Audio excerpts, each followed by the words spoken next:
បាទសួស្តីបងប្អូននៅក្នុងថ្ងៃនេះយើងចង់បង្ហាញពីសម្ភារៈប្រើខ្លះបងប្អូនណាបាទនេះគ្រាប់កាត់ហ្នឹងបងប្អូននេះគ្រាប់កាត់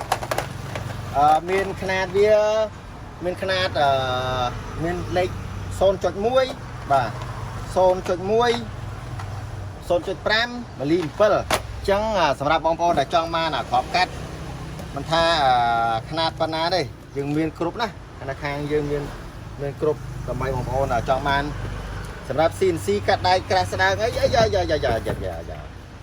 មីលីកន្លះលេខ1.0 1.1 ឬក៏1.កន្លះអីឬក៏ 1.7 អីតាមតម្រូវការឲ្យតែថាបងប្អូនត្រូវការព្រោះយើងមានបងប្អូនឡើយតែយើងមកបើកនេះបើកប្រអប់អានេះ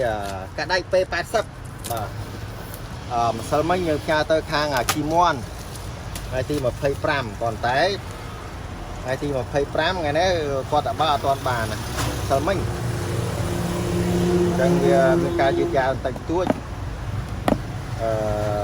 ដោយសារអាវ៉ាន់វរៈបន្ថែមវាច្រើនណាបងប្អូនបាទនេះតែកាត់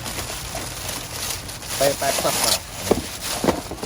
នេះ brand ណានេះ brand ចចបាទនេះចចណាបងចច